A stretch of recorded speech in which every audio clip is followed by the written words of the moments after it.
તો જો આ એકદમ નાનું એડેપ્ટર છે જે GoPro ની અંદર લાગે. અત્યારે આ એડેપ્ટર વગરનો તમે અવાજ સાંભળી રહ્યા છો. આપણે આને લગાવીશું. આપણે અત્યારે માર્કેટ જશું અને આની અંદર માઇક એટેચ કરીને તમને નેક્સ્ટ વિડીયોની અંદર જણાવશું કે કેવો વોઇસ આવે. અત્યારે તો જે તમે અવાજ સાંભળી રહ્યા છો એ GoPro ના અંદરના માઇક થી જ આવે છે. આ એડેપ્ટર વગરનો અવાજ છે. તો આપણે અત્યારે બજારમાં જઈશું અને આના માટે એક માઇક લેશું. હેલ્મેટ માટે બી મારે અલગ લેવું પડશે અને વ્લોગિંગ માટે બી. તો 2 માઇક લેવા પડશે અને થોડી દાઢી વગેરે બી સેટ કરવાની છે. 2 મહિના થઈ ગયા ભાઈ આ વ્લોગિંગ ના લીધે. મારે અત્યારે પોતાના પર બી વર્ક કરવું ચાલુ કરવું પડશે. તો આપણે જે માઇક એડેપ્ટર GoPro માટે લીધું હતું એના માટે હું માઇક પરચેસ કરવા જઈ રહ્યો છું. મારે 2 માઇકની જરૂર પડે છે. આપણે ઓનલાઈન તો ભાઈ બહુ મોંઘું પડે, 400 500 1800 રૂપિયાનું આવે, પણ આપણે અહીંયા 150 કે 200 રૂપિયાની અંદર મળી જશે. તો આપણે નેક્સ્ટ વિડીયોની અંદર એડેપ્ટર લગાવીને વિડીયો આપણે શૂટ કરશું. તો જોઈ શકો છો તમે અહીંયા પાણી કેટલું બધું છે અને અત્યારે જ બહુ બધું પાણી છોડ્યું છે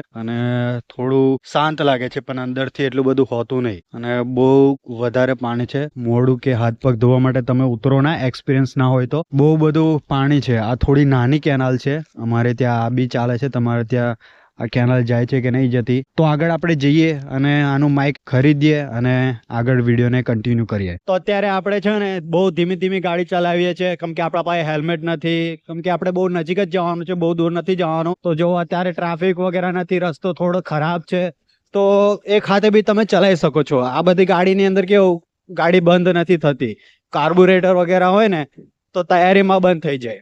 અને ગિયર પણ આપણે મારી ગાડીમાં બતાવતું જ નથી. મીટર થોડું ખરાબ થઈ ગયું છે. પેટ્રોલ બી આપણે અંદર ઓછું જ છે અને ખબર નથી પડતી કે કેટલું પેટ્રોલ અંદર નાખેલું છે કેટલું નહીં. તો મેન્યુઅલી મારે ચેક કરવું પડે છે. અને મીટર તો આપણે હવે નહીં નખાવાના કેમ કે સ્પીડ છે અને કિલોમીટર બધું દેખાડે જ છે અંદર. તો ખાલી ગિયરનો પ્રોબ્લેમ છે.